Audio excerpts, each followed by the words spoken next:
Hey everybody, it's PK here with another episode of the podcast that nobody wants to do with me. I can't need a better day for that podcast, but anyway, it'll stay that for right now. It makes me laugh. Which brings me to what I want to kind of talk about today. Just randomly, this came into my head, and I thought I'd just go ahead and talk about it. It is about hugs.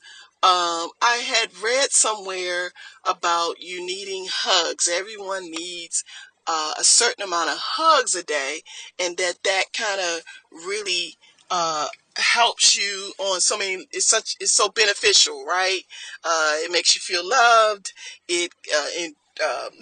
I want to read something that I found it. So it was talking about when you hug somebody. When we hug somebody, our body produces endorphins, which are chemicals that relieve pain and stress and produce feelings of happiness and euphoria. Okay, so we all want that good feeling, right? Like you get after you eat chocolate. I know I get that. And exercising. Well, I haven't got quite there for the exercising part because I don't exercise enough. Every time I exercise, I get a lot of pain afterwards. But anyway, I feel it for a couple of days. But anyway, that's a whole nother story. But I want to talk about the hugging. So I was reading that and it said, you need about, again, this is just what I read on the internet. It's not, scientific project or anything like that, it's conclusive.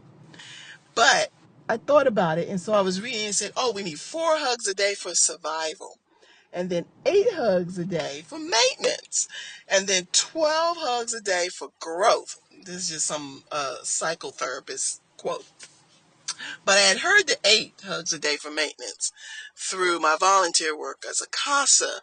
We were, doing some studying about, you know, uh, how I don't know why it came up, but in one of the trainings or something that came up, and they talked about it because, again, like I said, I'd heard that before, and so it got me to thinking, what happens to, because I don't really know anybody, and even when I was married in great relationships, at least really good relationships at the time, let's put it that way, emphasis on that at the time, I don't think I got 4 hugs a day or even gave 4 hugs a day. Of course, some other things happen that gives you that, releases endorphins too, whatever. I understand that. But again, that's also another thing. So when we're thinking about the release of endorphins, that's what it got me really to look at the hugs, right? Something so simple as a hug. But I know some people don't even care for people hugging them too much.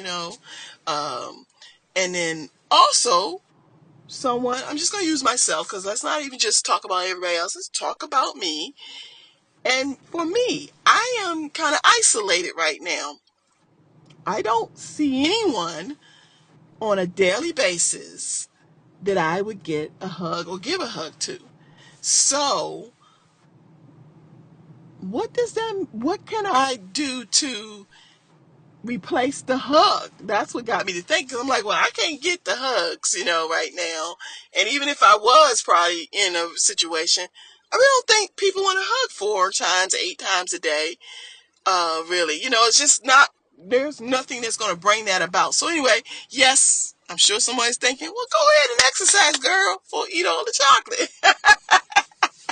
But anyway, I was just really, what came to my mind was what I just did, laughing. Because I find myself sometimes, especially when I'm riding around my car and things are, like really pressuring on my mind, I will find a way to find something to either be extremely happy about or find something that makes me laugh. And I'm like, wow, what if I replace, or we can replace, 4 laughs a day? Because I think laughing releases endorphins too, right? Because I know I always feel good after a good laugh. You put a smile on your face, you feel a little better, whatever that thing was. It was just momentarily on your mind and then just forgot about it basically, or at least now when you're looking back at it now, it doesn't have quite the same weight on it, and I think as you can just kind of now see some ways to work through it, or hey, you know what I mean, that's not even a stress issue right now, you know what I mean? So I thought, I'm gonna do 4 laughs a day. I'm actually going to put an alarm, like set an alarm for me to do 4 laughs a day. At least 4. I'm just going to take the time, find something that makes me laugh or smile at, or just laugh. Because I think sometimes you just start to laugh about something. You'll start with something that's just a little giggle. And boy, that thing can build up, and before you know it, it is a hearty, hearty laugh. You've done that with your family. You get a giggles, and you can't even stop, right? It just started was just a little teeny, and boy, it just gone from there for whatever reason.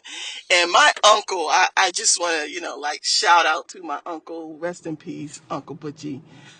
He was so good at that. The laughing. Like I can't even remember a time. And I know there was stuff going on with my uncle in his life that wasn't anything to laugh at. That probably he didn't feel all that happy and great about, because especially toward the end of his life, he was not very well. He was very sick. Things were going on with him physically. But that man always made you laugh. Like, seriously, it's almost like I think he knew laughter was the best medicine. Laughter was what can get you through it. And because really, even now, I'll think about my Uncle Butchie and certain things, and I'll just laugh. Like, I'll just smile and laugh.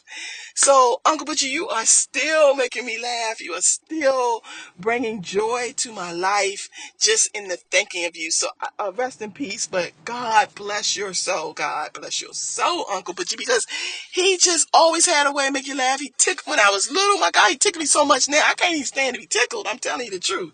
He tickled me so much when I was a kid that I can't even stand to be tickled now. Like, it is really just like, oh, I'm just like oversensitized to it now that I can't even really stand to be tickled. And I was a very ticklish person. And he used to tickle me all the time, get me laughing. And then even as I grew older, anytime you would talk to him, be around him, just laugh, laugh, laugh, smile on your face the entire time. I don't remember any situation where my uncle was there. If of course, like a funeral or something, nobody's laughing. But any situation, a family was all together, you were just with him, you always laugh, you always had a smile on your face. He always said something to make you laugh, to make you smile. And I just thought about that.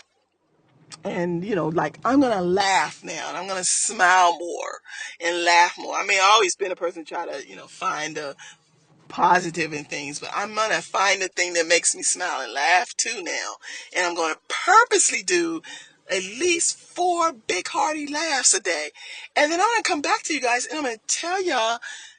So I'm going to do my own little mini study for it and see. So I'm going to give myself the, 30 days, most things 30 days. Let's do 30 days every day. I'm going to do 4 hearty laughs, like really purposely do it. It'll probably be more, because I think once you start doing something like this, I'll probably just start laughing more often, but I'm going to purposely do it, set alarms for it 4 times throughout the day so I do not forget.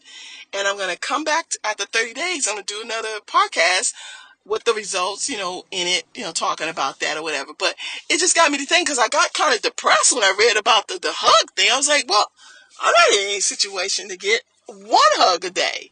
So what happens to that, being deficit in that hug thing? So it got me kind of like, oh my God, I don't have nobody to hug, blah, blah, blah. Nobody hugs me right now. And so it was like, oh, gee, what does that look like? So I got a little like, oh my God, my life. But then I thought about it, I said, well, wait a minute. Laughing, that feels like a hug, sometimes, and you can laugh and laugh about something. And I was like, oh, you laugh about things, I always feel better. So anyway, that was something I wanted to talk about a little bit, as well as just uh, the laughing thing. So I wanted to kind of talk about that. And so this is like a real quick one. And I think I want to make the podcast quicker than I have, maybe, because I think that also is something been playing on my head. Oh my God, do you have enough to talk about for a 30-minute podcast? And I'm like, well, then I thought about, well, who wants to really hear you for 30 minutes? There's my first laugh.